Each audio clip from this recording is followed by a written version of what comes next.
Set 12 of Maniac Magee, the ending, chapters 45 and 46. Magee! Magee!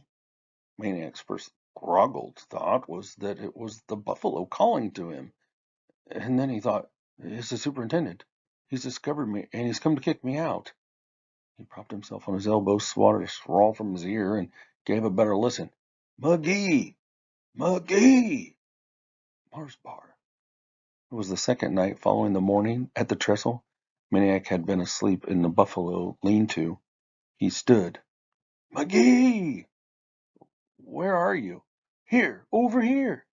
He headed toward the voice over the hoof-chopped earth. The moon was full. He could see Mars Bar's dark form against the fence, and then he could see his eyes. What are you doing here? I've been looking for you. I heard you hung out here. Where'd you hear that? Amanda Beale, you really sleep here, man? What do you want? Where's the buffaloes? I can't see 'em. They're sleeping, like every other person that's got sense. Where are you? What are you doing out here at this time of night? I snuck out. I'm not there when they wake up. They'll figure I'm out running, like usual. Ain't you afraid in there? No. Both fell silent. Cricket talk and fireflies held the night. McGee? Yeah? Gotta ask you something. Go ahead. Why'd you... Why didn't you go after the kid? Why'd you go away? Maniac didn't answer. Listen, man, I know you wasn't scared. I know it. So I had to come ask you. Maniac's voice came faintly. Is he okay? I asked you first. Maniac drew a long breath. You want to come in? Mars Bar laughed. You kidding? Ain't no buffalo gonna eat this dude. They don't eat people. You come out here, man. Maniac climbed the fence. He started to walk. Mars Bar walked with him. Maniac told him the story of his parents' death. He told about his problem with the trestle, how he had learned to avoid it.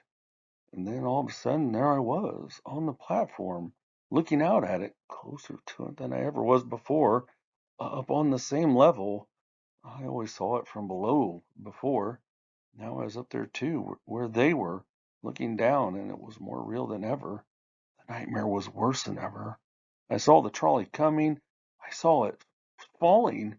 Them. Them. They walked in silence past the silo-shaped cage of the broken-winged golden eagle.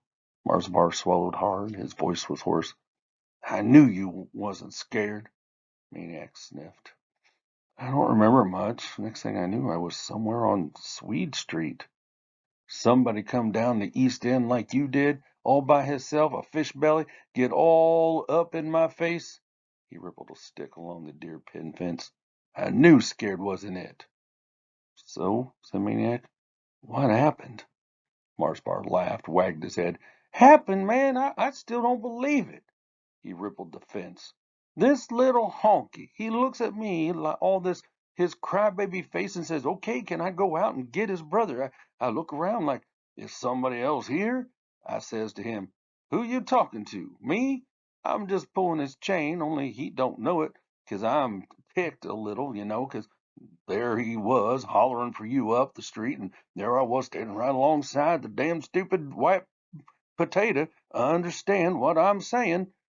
Maniac nodded, and out the darkness came the stranger sound, kind of an amplified gulp. Mars Bar jumped. What's that? Emu, said Maniac. There. Behind the nearest fence loomed a tall, thin neck, topped by a long head. What? Emu. Second largest bird in the world after the ostrich. They're from Australia. I don't remember studying about no emu. You buddies with all these dudes? No, just the buffalo. So go ahead, what happened? What happened? Mars Bar snorted. What happened was I went out and I rescued the dumb fish, like to get him myself killed. Maniac touched Mars Bar's arm. He's okay. Mars Bar snickered. Yeah, he's okay, but that ain't the main part. The main part is how he was all grabbing onto me, coming off them tracks, shaking, shivering, hugging, like he wanted to climb inside me. I was afraid. He shook his head, giggled, afraid the fish belly was going to kiss me. They laughed. Maniac tried to picture it, the two of them making their way across the trestle, tie by tie, arms wrapped around each other. And even that ain't the mainest part, said Mars Bar, his voice rising in wonder. Even when we got off, the midget wouldn't let me go. We're off it, and I says to him, "You're rescued." But all he does is grab me harder, like he's an octopus or something. Off the platform, down the steps, out to the street. He's still doing it. I couldn't pry him off nohow. Oh, said Maniac. What did you do? What I do? I took him home. Maniac stopped dead. What? Mars Bar shrugged. I figured let my mom pry him off. Of course, the other one had to come too, but I made him leave those muddy sneakers outside. He put his nose to the fence.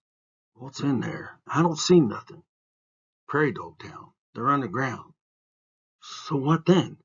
So my mother took over. She pried the one off me, and as soon as she does, he jumps right onto her like an octopus. I go to pull him off, and she gets all mad at me and says, "Let him go, let him go." She gets the wet one dried off, takes off his clothes, and puts my old stuff on him, stuff she'd been saving in case I get a little brother someday. But I won't, 'cause my mom can't have no babies no more, and I ain't even come to the craziest part yet. What's that? They didn't want to go home. They stayed all day. My mother babying them, feeding them. I tell her not to, and she swats me away. Sometimes my mom ain't got no sense. She makes me play games with them, Monopoly and stuff. Finally, my father drives them home. It's after dark. They're getting out of the car, and know what they say to me? I'm in the car, too. He wagged his head. They asked me to come in and play that game of theirs, Rebels. They beg me. They say, "Come on, please. If you play with us, we'll let you be white." You believe that? Maniac chuckled. I believe that. They walked on. McGee, yeah, I had to ask you something. Now, I got to tell you something. What's that? You smell like a buffalo. Ears of 100 different shapes prickled at the long, loud laughter of the boys. McGee, Mars Bar said after a spell. Yeah? My mother wants to ask you something too. Your mother? Yeah, like I told her about you, actually she already heard about you. So? She wants to know, why don't you come to our house? Maniac turned and stared directly at Mars Bar. Mars Bar looked away. He said nothing more. They walked on silent among the crickets and fireflies. Having made a full circle of the zoo, they were back at the pen of the American bison. Maniac said, I can't. Why not? Said Marsbar. My house not good enough? My mother? Maniac struggled for words. I didn't say. I didn't want to. It's just, I don't know. Things happen. I can't. Look, man, Marsbar snapped. Ain't nobody saying come live with us. All she's saying is, you want to come for a little, visit? You want to? Well, come on, you can.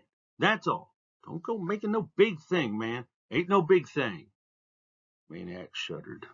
He turned his eyes to the sky, beyond the flickering fireflies to the stars. If there were answers, they were as far away as the constellations. I gotta go, he said, and before Marsbar could react, he was over the fence and hurrying for the lean-to. The teeth of the buffalo clamped firmly upon his ear and lifted his head from the straw up from his sleep. Marsbar was right. They do eat people. The buffalo did more than bring great pain to his ear. It spoke to him. Ain't you nice? Ain't you nice? But the voice of the buffalo was the voice of Mandeville, and its teeth were her fingers pulling and wrenching his poor ear until he was sitting upright. See that? She snapped and scrambled his brain with a smack to the head. He'd rather she pulled his ear. There you go, making me say ain't. I have not. Me, I have not said the word all year long, and now you go making me so mad. She snatched a handful of straw and flung it at him. I'm sorry, he said. He wondered if she would have better luck sleeping in the emu pen. Can I ask you a question? Make it quick, she growled. Except for making you say ain't. What is it I'm saying I'm sorry for? What? She screeched. She was standing above him, hands on hips. He didn't need the light of day to feel the look on her face. You're sorry for a whole mess of things, boy. You're sorry because you didn't accept Snicker's invitation to his house, and you're sorry because he came throwing a ball up against my bedroom window and waking me up and telling me that I had to get up out of my bed and sneak out of my house in the middle of the night and come out here and do something about all this. This is why you are sorry, boy. Maniac yawned. Snickers? That's what I'm changing his name to. How bad can you act if everybody's calling you? She said it loud. Snickers! A voice came rasping from the fence. Shut up, girl! Maniac howled with laughter. It struck him that it had been a long time since he had reared back like this, so he just let the laughter carry on as long as it wanted. When he finally settled down, Amanda said, Okay, let's go.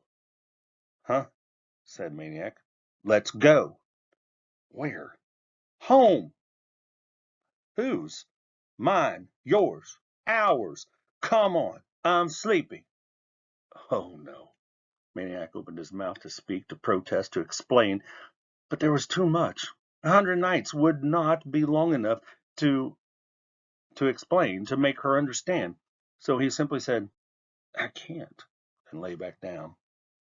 In an instant he was bowled upright again, yanked by a hand that he couldn't believe belonged to a girl. Don't tell me can't! I didn't come all the way out here in my nightshirt and my slippers and climb that fence and almost kill myself so I could hear you tell me can't. She was yelling. Several pens away, Prairie Dog Town stirred. Heads popped into the moonlight. You got it all wrong, Buster. You ain't got... Ooh, see? She kicked him. You do not have a choice. I am not asking you. I'm telling you. You are coming home with me, and you are going to sleep in my room, which is going to be your room, and I don't care if you sleep on the floor or the windowsill or what. But you are going to sleep there and not here, and you are going to sleep there tonight and tomorrow night and the night after that and the night after that and every night except maybe once in a while if you decide to sleep over at Snicker's house. If he ever asks you again, this is not your home. Now move. She jerked him to his feet. Applause and a brief whistle came from the fence. Amanda led him by the hand across the muddy, lumpy earth. Boost me, she commanded at the fence. He boosted her. Mars Bar helped her down from the other side. Maniac hesitated and then climbed over himself. They walked through the zoo and down the boulevard, the three of them, Amanda and Mars Bar, Snickers and Maniac. Amanda grumbling all the way. You're more trouble outside the house than in it. Now I'm going to have to throw these slippers away. There's probably buffalo poop all over them. And you better not come within 10 feet of me, boy, until you get a bath. Maniac said nothing. He was quite content to let Amanda do the talking, for he knew that behind her grumbling was all that he had ever wanted. He knew that finally, truly, at long last, someone was calling him home. So I ask that you finish up your questions for set 12. Make sure you save them, submit them to Canvas. Make sure what you submit are the correct ones. And then I want you to go to Accelerated Reader, the AR program, and take your AR test for Maniac Magee. Keep in mind you need 32 points by the end of the year for your reading grade. Coming next is the great Gilly Hopkins.